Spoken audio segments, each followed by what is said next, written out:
Joining me today on GHC Coffee Break will be Marty Cagle from the Renaissance Marquis. Get your coffee and we'll be right back.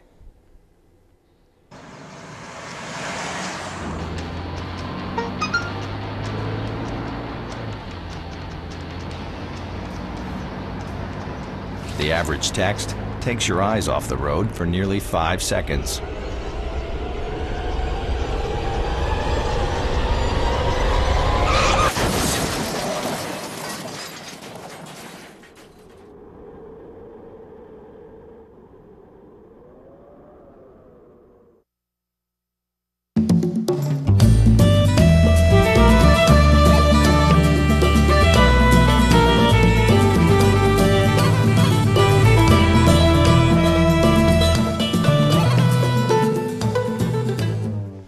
Welcome to GHC Coffee Break. I'm very excited about my guest today, Marty Cagle from the Renaissance Marquis, which is actually across from our Rome campus at Georgia Highlands.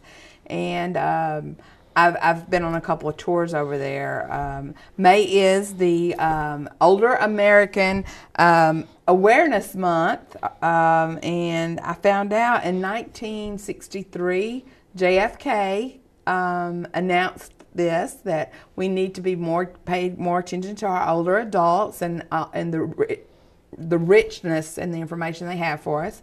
But in 1980 is when Carter actually put it sounds like, into place from what I could read, to recognize our older Americans. And I had the pleasure of coming over and visiting with residents. I think it was Tuesday, back in. Oh gosh, it would have been March.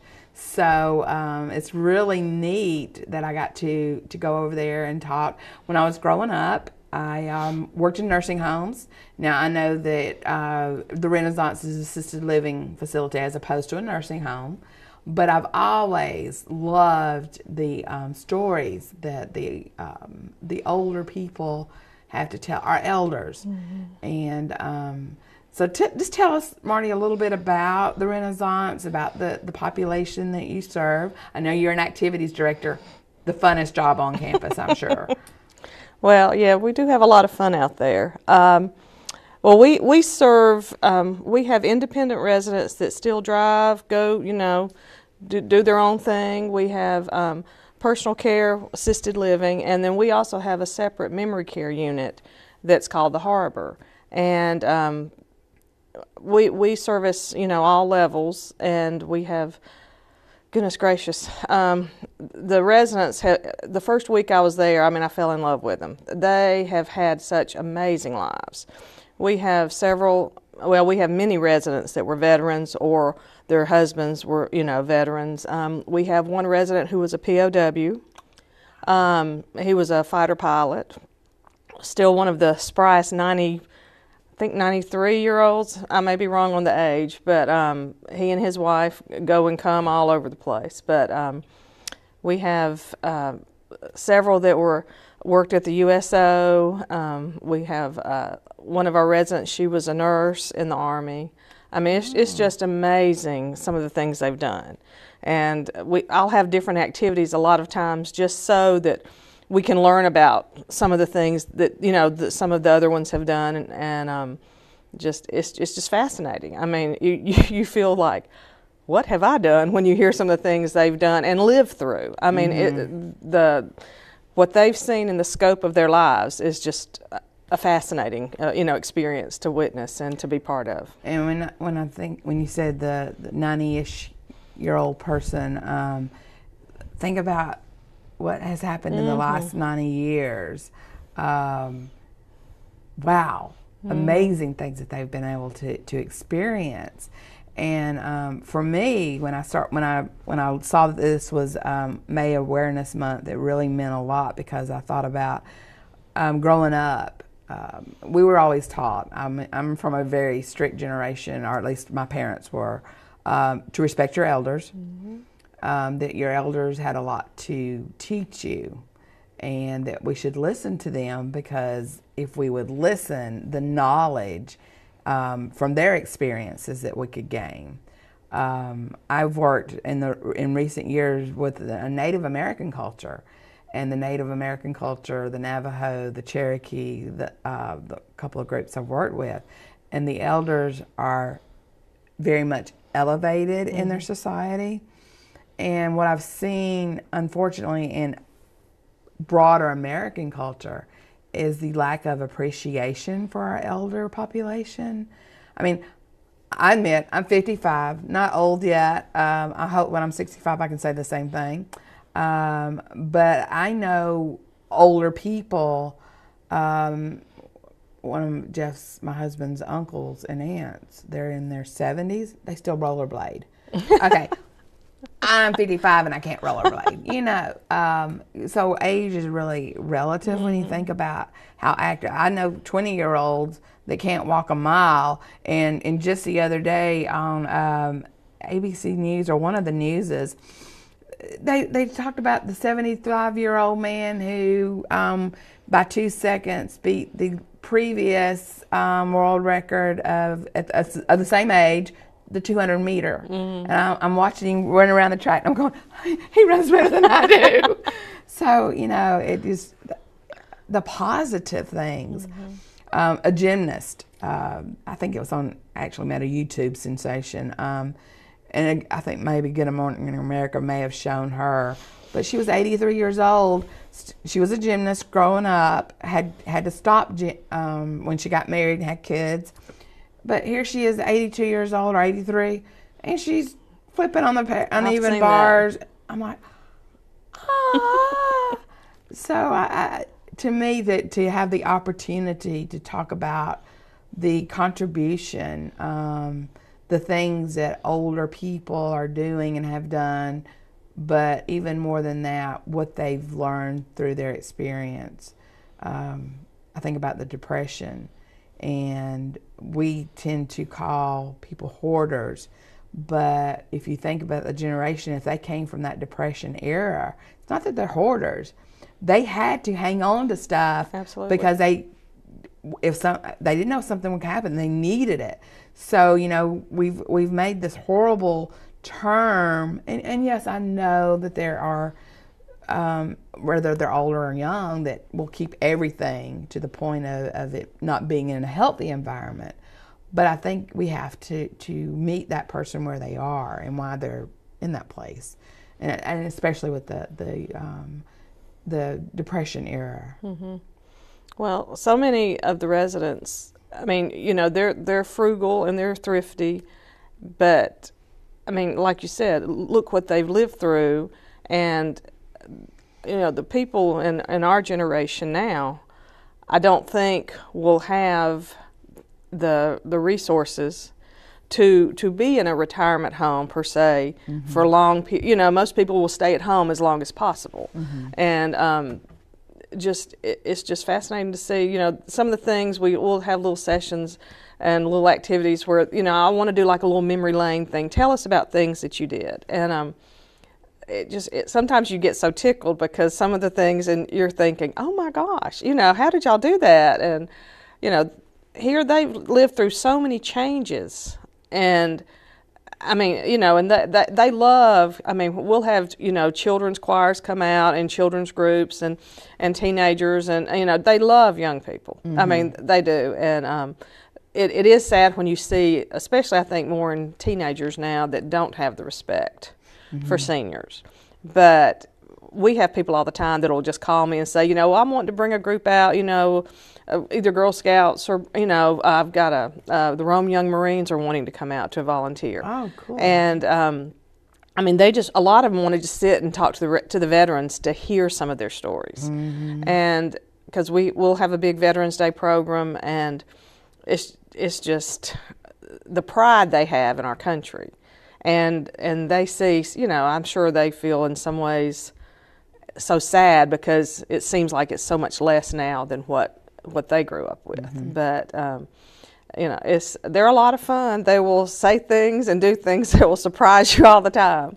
But I mean, I fell in love with them, like I said, the first week I was there, and just so many of them either knew my parents or my grandparents, and it's just been a wonderful experience for me to be out there. And I mean, they are so vital and young at heart, like you were saying. But you know, they'll a lot of times, where are we going to go? What are we going to do? Because they love to go on outings, and we do.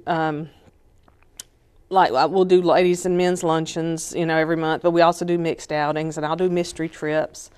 And some are like, I don't want to go anywhere. I don't know where I'm going. And I'm like, just come on, you know, Trust it'll be me. fun. Yeah, it'll be fun. It'll be fun. But so we took a group out for a mystery trip to the airport, and they had just a wonderful time. One of the men that's out there was a fighter pilot, and he did a presentation, and we had a tour.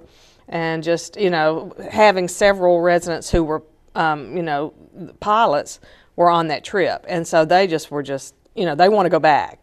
So, I mean, we try to do a lot of things that, you know, really are interesting to them, not just something, you know, I mean, I do art every week. I have a strong group that likes to participate with arts and crafts. And it's harder to get the men to do that. Sometimes they will, but that's usually my ladies that, you know, like to come and participate with that. But they love performances. I have all sorts of musical guests every week out. Church groups. I have several different just, you know, professional performers that come. And I mean, we have residents that get up and dance. I mean, they don't hold back. They just, if they want to get up and dance, they get up and dance. So it's a fun, you know, and I feel like really, you know, everybody that's out there, you know, they're enjoying, you know, their retirement years. And I mean, of course, we had one resident who turned 99 on, well, February the 29th, so leap year birthday. She that didn't hit. Yeah, leap year. So she celebrated on the 1st, but you know, that's our oldest resident right now. But we have several that are up there, very close to it. And one of our residents, he turned 93 and put a little sign up above his seat in the dining room, and it said, "I'm 93 and I'm available." Oh, I love it. Everybody, we just got a big kick out of that. But they're just amazing people. I mean, and I think, you know, we do have a lot of stereotypes. One of the activities in my deaf, dying, and grieving class is students have to, and I actually do as well, because I don't make them do something I wouldn't do myself, of course. Plus, I like to have fun. But to dress up, how they stereotype or think about the older person. And it's amazing the different things over the years that people have shown up in. Anywhere from plaid pants and striped shirts, or for the girls, I saw a very classy, what I think of Olympia Dukakis, very classic look of Uber dress, to wearing sweatpants and tennis shoes, you know, with a headband kind of thing that is just like and over, you know, overly large, and then anything in between. But it's interesting because it gives me an idea of where they and how they see our older population. And it's amazing because there's a lot of stereotypes of even how somebody older dresses.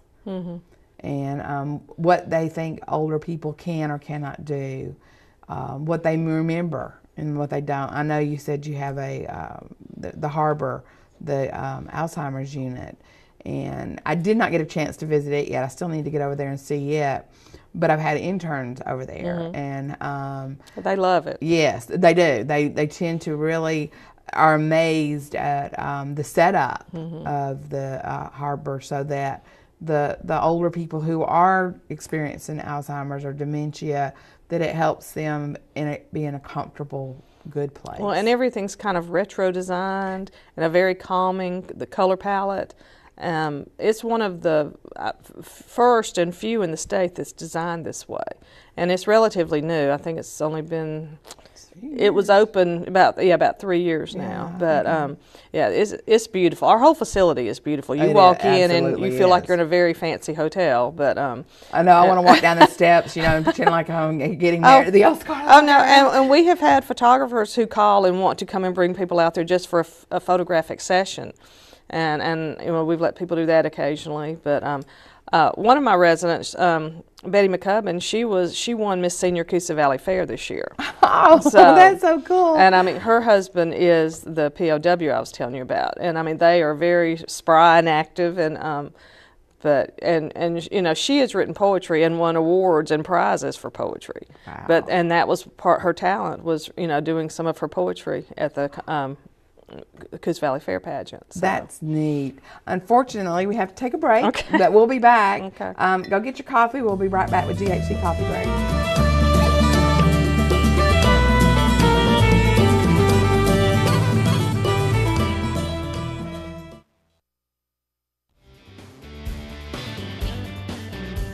I'm transferring to the University of West Georgia. Columbia University, Kennesaw State, UGA, Loyola University in Chicago, Grambling State. Shorter University. I'm going to Greensboro College, and we all got our start at Georgia Highlands.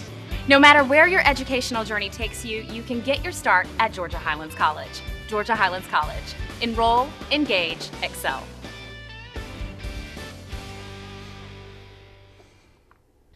Welcome back to GHC Coffee Break. Hope you had a chance to get your coffee, because I'm talking to a wonderful woman from the Renaissance Marquis, Marty Cagle, who is the activities director over there. I think, like I said earlier, I believe in the show, I think you probably have the best job over there, in my opinion, because you get to do fun things. Fun stuff. I tried to talk you into, I think Thursdays typically, and the day we're filming is actually a Thursday, but I said, Spirit Thursdays, just, you know, you can come in your spirit attire, but he said no. But I think getting to do fun things and the activities to me would be just the absolute best, because you can see the residents in a informal way that is not medical, that is not, it's just fun. Mm-hmm, mm-hmm. So I mean, we do dress-up days all the time. One of our biggest things for Halloween, we have several schools that will come trick-or-treating out in the morning, and my residents, they get all dressed up. So we have we line up chairs in the lobby and all through the dining room, and then they can go back to the harbor as well. But the residents are dressed up. The kids are excited because they're all dressed up. I mean, some of our families really get into it and bring all sorts of stuff in, you know, for dress-ups. And I have different dress-up days all during, you know, every month, like Wear Plaid Day. I mean, I've had Dress Like a Tourist Day. Now, last year when I started it, I did a Pajama Day, and people were like, what? I am not going to come down. And I said, I promise you will have so much fun. They were like, this is the best day ever. I want to do this all the time. Yeah, so I had to get out of my PJs. We had more people dressing up for Pajama Day this year, I think, you know, because they were like, this was great. You just roll out of bed and go start your day. But, that's right. But now, when you were there before, you did a book talk on your book, mm-hmm. and Just Keep Praying, and had a good group that came for that. And since then, so many, you know, we had several people who kind of broke down when we were talking afterwards, and it really made me think.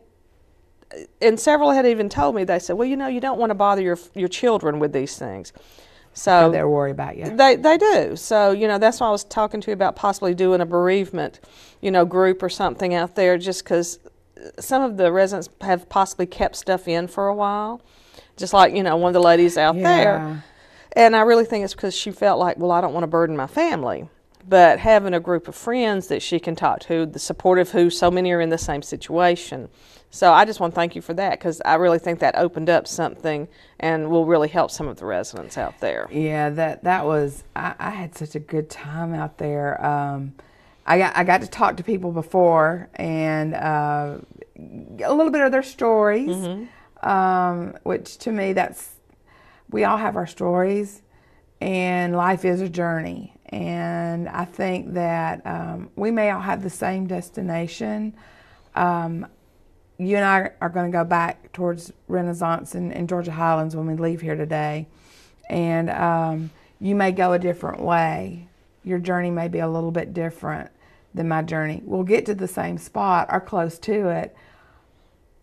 But our journey that we took is going to be different. Mm-hmm. And you think of our older population who are 90, 70, whatever, their journey they lived through the Depression. They lived through World War II. They lived through the Korean War, Vietnam War. They're living through other wars that keep popping up. Their journey may have been very different. Could have both of them been in the war, but what that journey led them is so different. And to me, I think that's what I love working with older people, is hearing their stories and how they got to be where they are now. Oh, yeah. And the lady that shared, the one lady that shared with me after, something she said, she said, you know, I lost my husband. Oh, he's still alive, but he has Alzheimer's. And how that touched my heart, because there is a loss there. Yeah. It's like losing them twice. And what a blessing it was to just get to talk to her. And we have several residents who are in that situation. And I know one of the ladies afterwards were saying, she was just wonderful. We loved it. I wish I'd known I would have brought a box of Kleenex. I said, I know. It was very uplifting. And just that's why I just think, you know, that's something. And if you had not been out there and we hadn't gone through that, and you know, it might not have crossed my mind to think we might need to do this just for, you know, just to help them, because, you know, like I said, they don't. Several had already, when I talked about it, they said, well, you know, you don't want to burden your kids with stuff like this.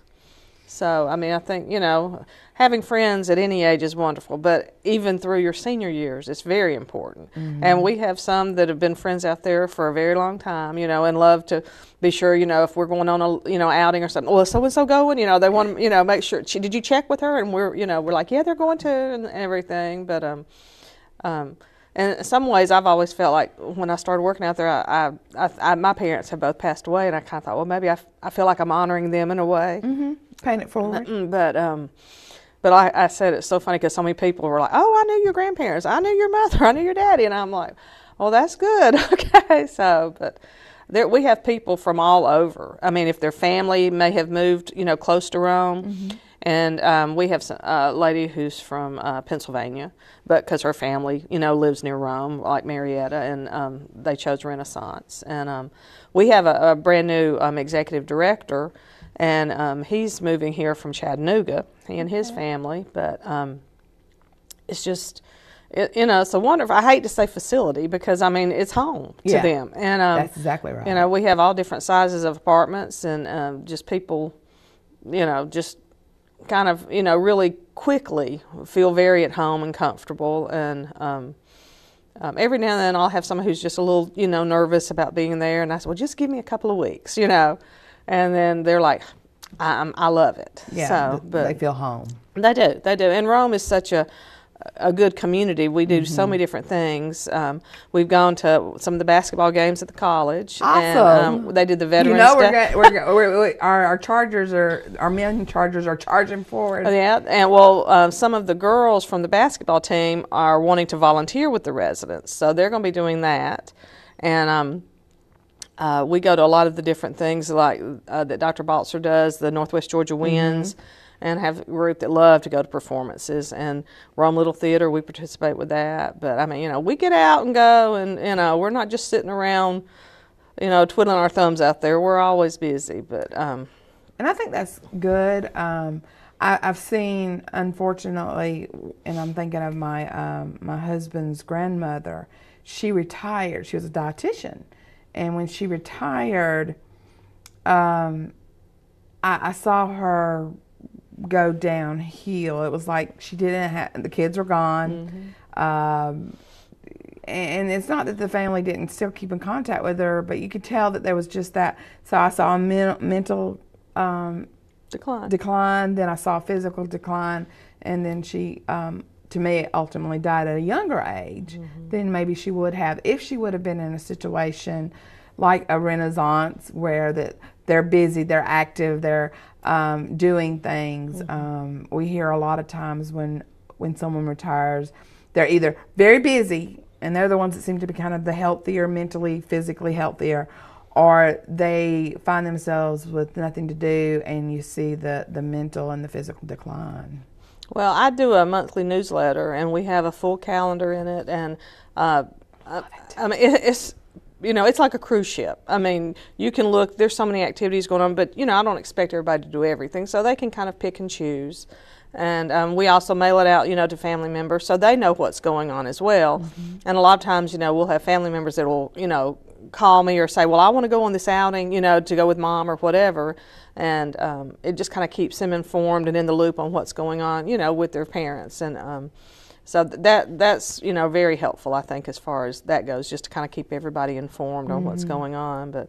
And you have some people that would rather, sit and read or do something like that. And I mean, we'll have a book club, or we've been trying to get a quilting club going. Oh, I want to come. Well, I mean, I would like to learn to quilt myself, and a few ladies were like, well, I just have some pieces. I'd like somebody to quilt for me and everything. But we were like, well, we want to really try to get, something going, and I'll reach out to people in the community to come in. And I was so glad when you came and spoke, because they love when we have outside, especially anything that stimulates the mind. They just love things like that. They don't want to just sit around and twiddle their thumbs. They want to be engaged and just feel like they're still a part of things. So we really try to get involved. We take a group to Rome's Dancing with the Stars, and they enjoy that. So, but I mean, it's just a lot of fun. Well, number one, I need to start getting a newsletter so that I can see what activities, and when I'm stressed out at work, I can come over there and play. For synergy exercise. And dress up. I love to dress up in funny things, and I have a little Sister Sally Sue persona that is 102. Well, I might need to put you down for a performance. We have a comedy club group. Oh, no. Well, you heard my joke the other day. But, Sister Sally Sue, she really does enjoy getting out and talking to other Southern ladies and gentlemen. They can come from up north, too, but that's all right. They would love that. They would love that. But, I have the whole wig with the bun and the gray wig and the bun and the stereotypical clothes. Okay. But I definitely would like to, all seriousness aside, or all kidding aside, to do some more, because I really forgot how much I enjoyed working with the older population, since I'm teaching, and I love it, and I'm teaching other students to appreciate all of our diversity in age and origins, sexual origins, and genders. But anyway, it's been a great time today. We only have a couple of seconds left. One thing, what is your favorite thing about your job? Like in 20 seconds. The residents, I love them. Okay. Getting to make them a little happier. There you go. Getting to make them happier. I think that's awesome. All right, guys, get your coffee. We'll be right back with GHC Coffee Break.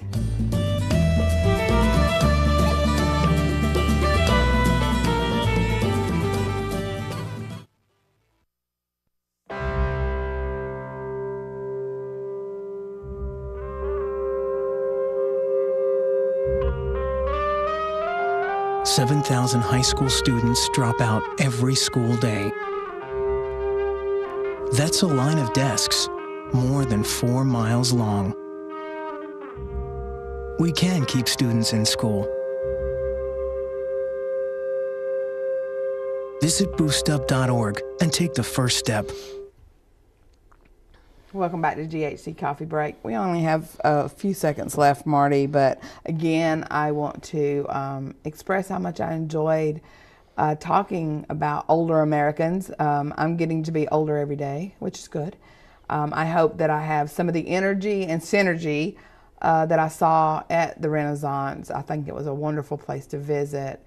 I cannot tell you, I mean, I left there on a super spiritual, emotional high because that's the way it made me feel. So thank you again for sharing just a little bit about, what you do and about the residents and how important they are to our lives and how much they can enrich us. So until next time on GHC Coffee Break, let's get one day older.